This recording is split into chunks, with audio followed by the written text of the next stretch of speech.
En el amanecer del 10 de julio de 1945, cuando el Atlántico Sur parecía completamente en calma y los pescadores argentinos faenaban frente a la base naval de Mar del Plata, sin imaginar que estaban a punto de presenciar un episodio que sacudiría titulares en todo el mundo. Una silueta oscura emergió lentamente del horizonte. No era un barco mercante ni un pesquero rezagado. Era un submarino alemán que aparecía 2 meses después del fin de la guerra en Europa, desafiando toda lógica y encendiendo de inmediato una tormenta de sospechas internacionales. El submarino era el U-530, un sumergible del tipo 9C, diseñado para largas patrullas oceánicas lejos de los puertos de origen. Con aproximadamente 76 metros de eslora y un desplazamiento superior a 1.100 toneladas en superficie, estaba equipado originalmente con 6 tubos lanzatorpedos, 4 a proa y 2 a popa, con capacidad para transportar hasta 22 torpedos. En los primeros años del conflicto, su clase contaba también con un cañón de cubierta de 10,5 centímetros para combate en superficie, aunque hacia el final de la guerra, muchos submarinos habían retirado esa pieza para mejorar la estabilidad y reducir la exposición. Su torre de mando montaba armamento antiaéreo y disponía de sistemas de detección que permitían identificar aeronaves o buques enemigos. Impulsado por motores diésel y equipado con snorkel, podía recorrer más de 13.000 millas náuticas y navegar sumergido durante largos periodos, convirtiéndose en una herramienta eficaz para operaciones discretas a través del Atlántico. Su dotación habitual oscilaba entre 44 y 54 hombres, entre oficiales y marineros entrenados para resistir semanas bajo el agua. Aquella mañana, sin embargo, no era su potencia técnica lo que llamaba la atención, sino el misterio de su presencia. ¿Por qué un submarino alemán aparecía en Argentina cuando la guerra ya había terminado en Europa? ¿Qué había ocurrido durante esas semanas de silencio absoluto? Esta historia reconstruye, con base en investigaciones oficiales y documentos desclasificados, el verdadero recorrido del U-530, un viaje que mezcló obediencia, miedo y decisiones personales en los últimos días del conflicto. Mira el vídeo hasta el final y escribe en los comentarios qué opinas sobre este episodio poco conocido de la historia naval. Antes de su inesperada aparición en Argentina, el U-530 ya había tenido un servicio activo en el Atlántico. Bajo un comandante anterior, realizó 6 patrullas de combate documentadas oficialmente por la Kriegsmarine, durante las cuales hundió 2 buques mercantes aliados y dañó otro más. Aunque su balance no fue extraordinario en comparación con otros submarinos de su clase, su tripulación acumuló experiencia en largas travesías oceánicas, enfrentándose a convoyes fuertemente escoltados y a una vigilancia aérea cada vez más intensa a medida que avanzaba la guerra.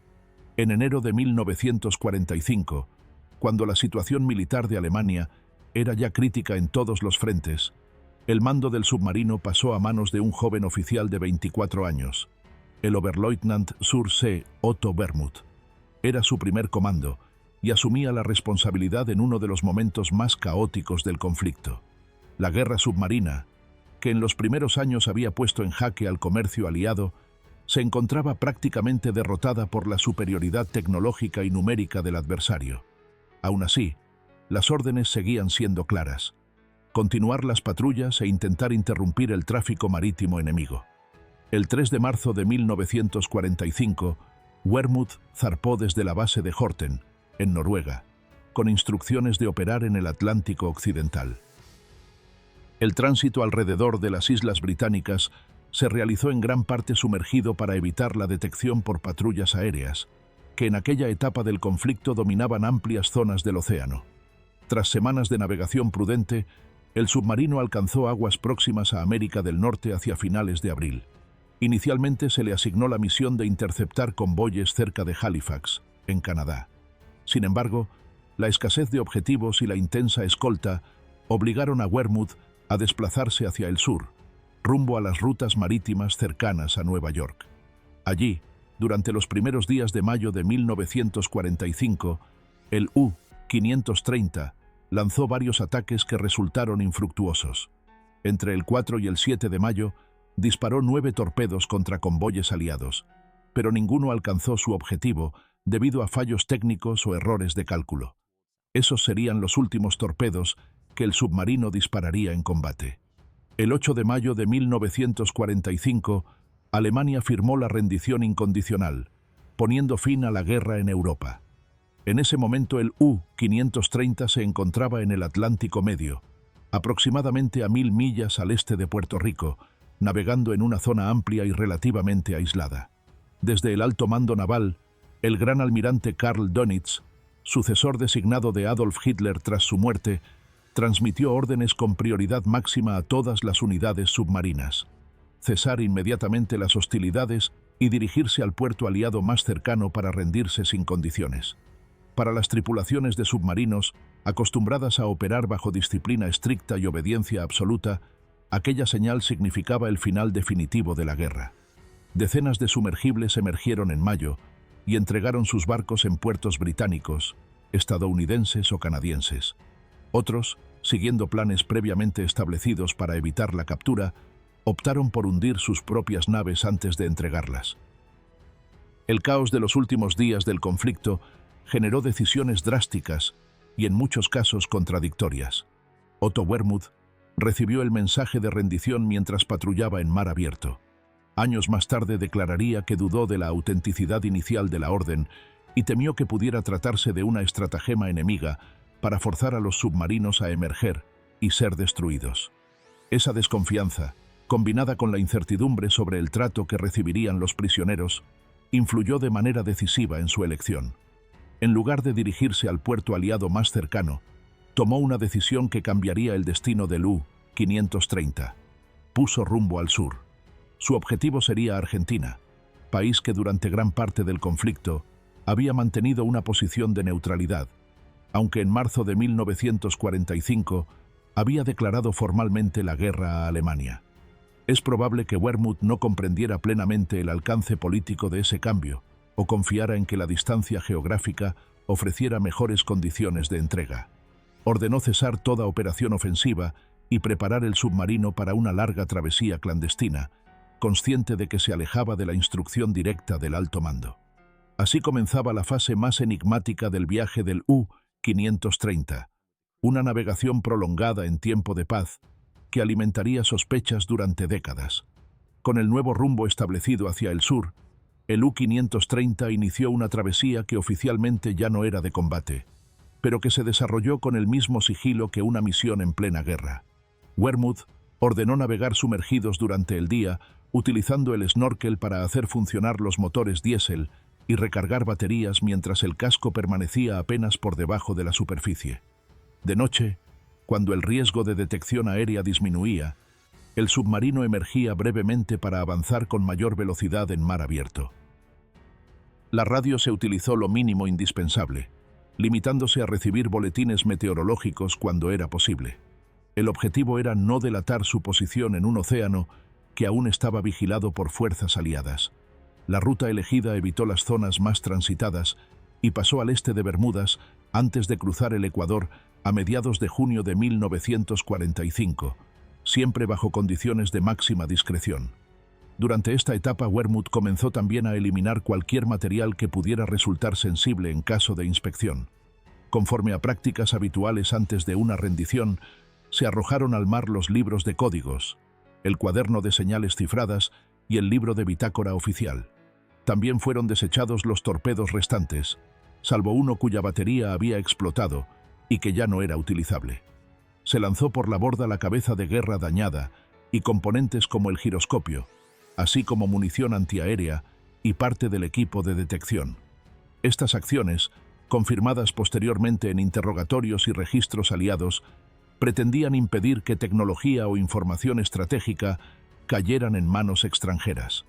El submarino avanzaba ahora más ligero, pero también con menos recursos. Las provisiones empezaban a escasear y la tripulación, compuesta por 54 hombres, debía racionar cuidadosamente alimentos y agua.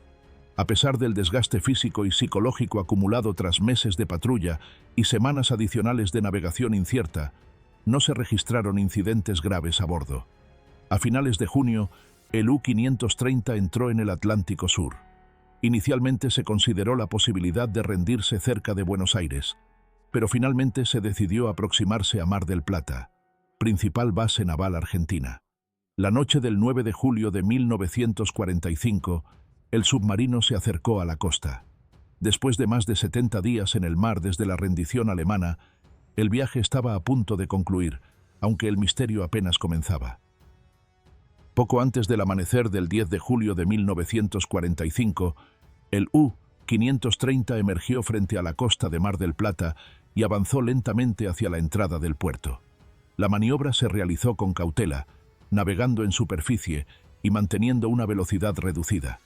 En el momento decisivo, la tripulación izó una gran bandera blanca y encendió las luces de navegación para dejar clara su intención de rendirse sin resistencia. La aparición inesperada del submarino tomó por sorpresa a las defensas locales.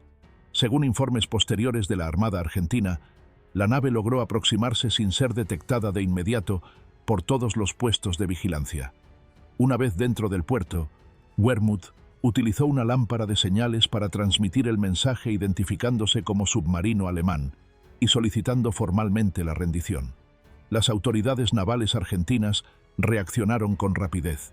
Embarcaciones de la base rodearon al sumergible y oficiales armados abordaron la nave para asegurarla. No se registró ningún enfrentamiento. La entrega fue pacífica y ordenada. Esa misma mañana, el U-530 quedó oficialmente bajo custodia de la Armada Argentina. Los 54 tripulantes fueron trasladados a tierra, donde recibieron comida caliente y atención básica antes de ser puestos bajo estricta vigilancia. El submarino, que durante meses había navegado por el Atlántico en operaciones de guerra y luego en una enigmática travesía final, se encontraba ahora amarrado en una base extranjera, convertido en objeto de interés internacional. Las primeras preguntas surgieron de inmediato. ¿De dónde venía exactamente el submarino? ¿Por qué había tardado más de 2 meses en aparecer tras la rendición alemana?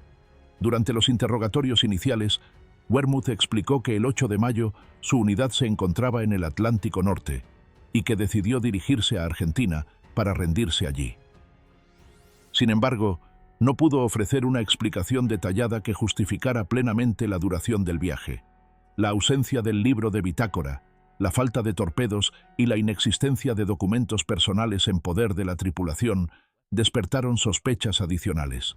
Aunque el comandante afirmó haber destruido el material sensible en alta mar, las respuestas imprecisas alimentaron la curiosidad tanto de las autoridades locales como de observadores extranjeros.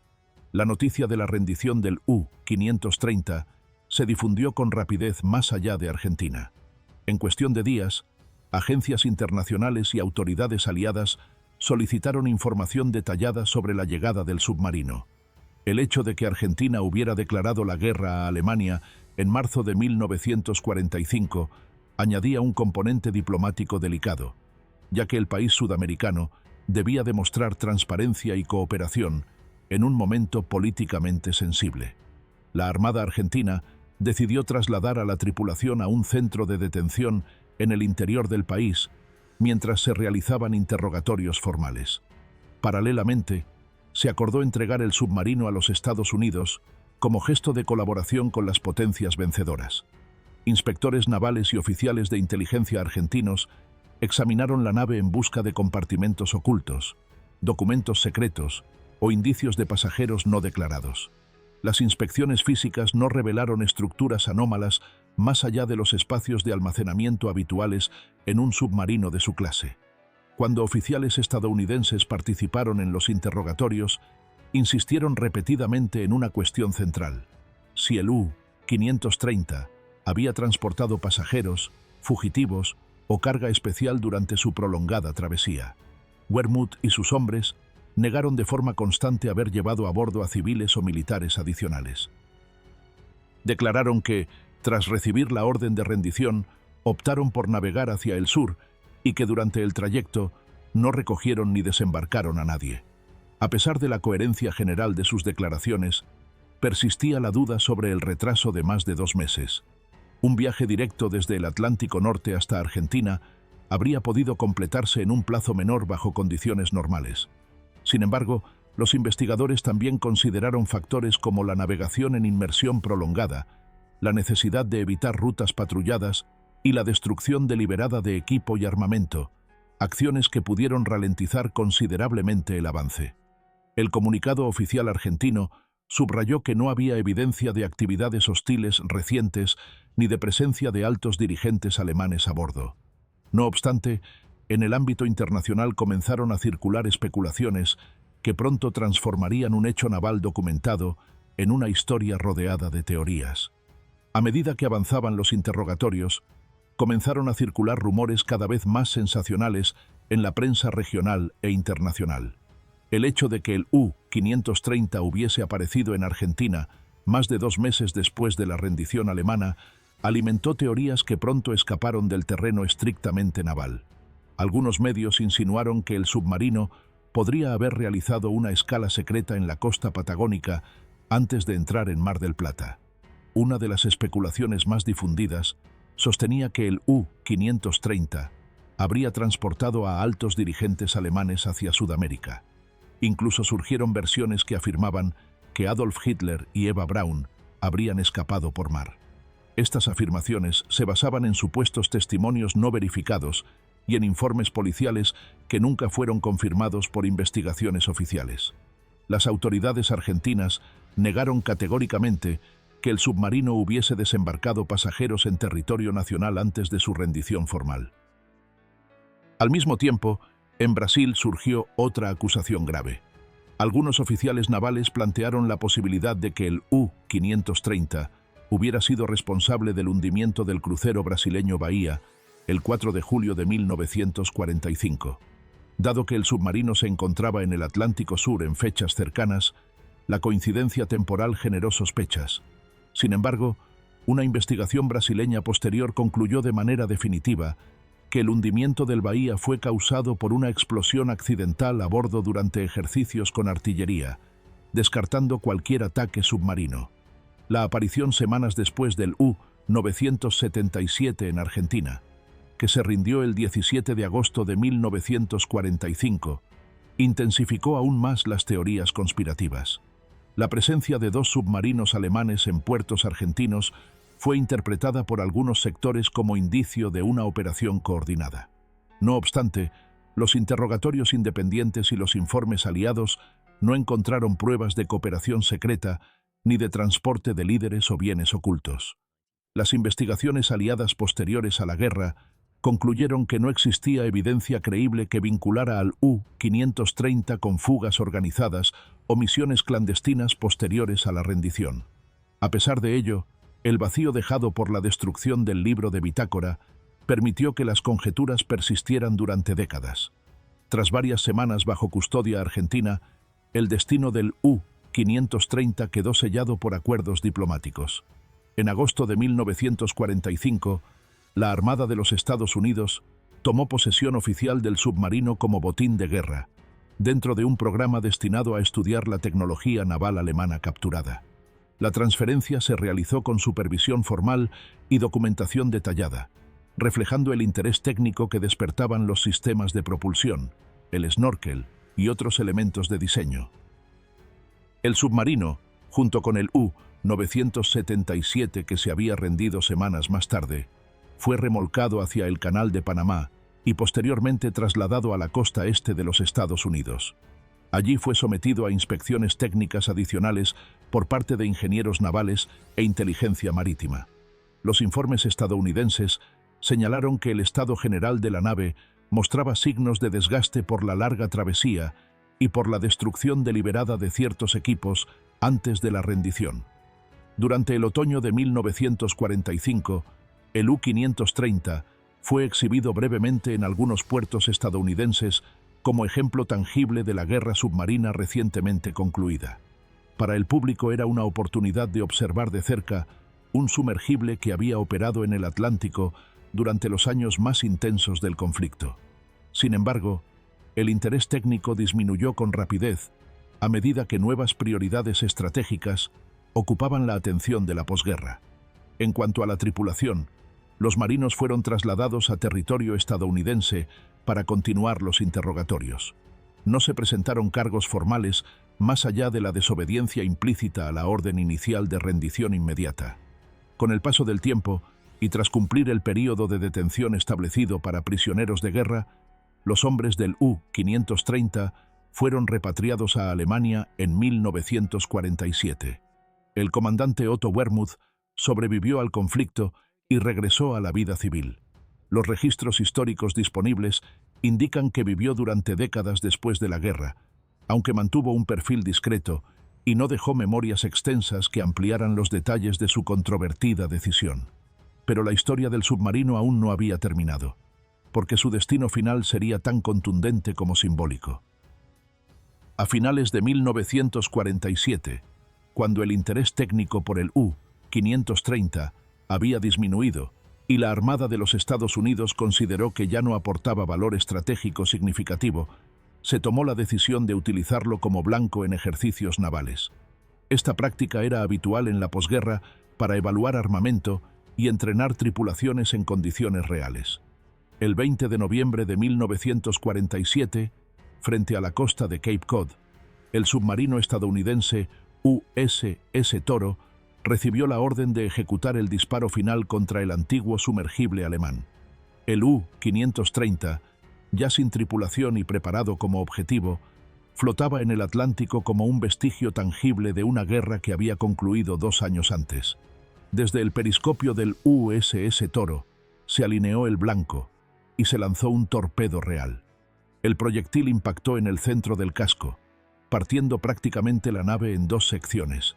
La explosión levantó una columna de agua y escombros antes de que los restos del submarino se hundieran definitivamente en el fondo del océano. Así terminó físicamente la historia material del U-530, no en un combate dramático, ni en una última misión secreta, sino como objetivo de entrenamiento en tiempos de paz. El contraste resulta notable.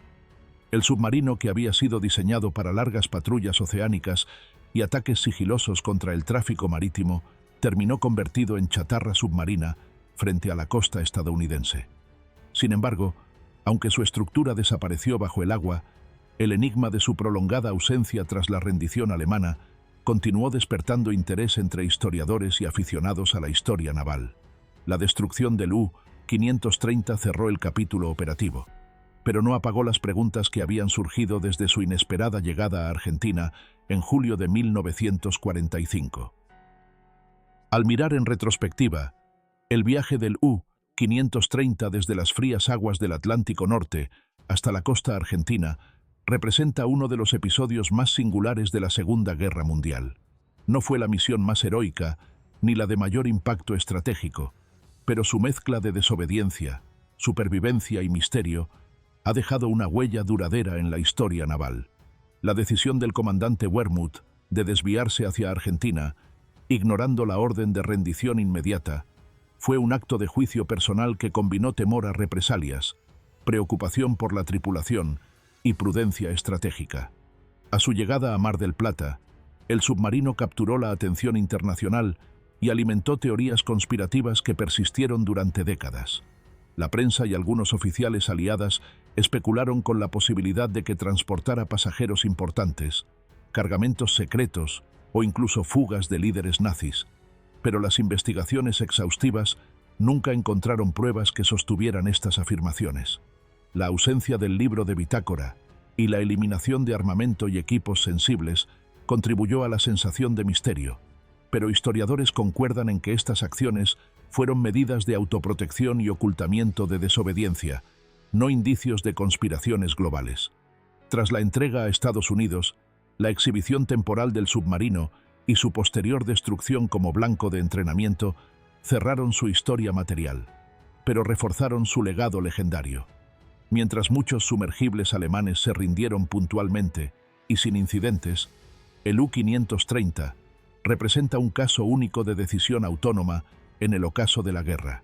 Su desaparición durante 2 meses y su entrada en un puerto lejano se convirtieron en recordatorio de que incluso en la rendición, la iniciativa y la prudencia individual podían alterar el curso de los hechos. Hoy, la historia del U-530 sigue fascinando tanto a expertos como a aficionados.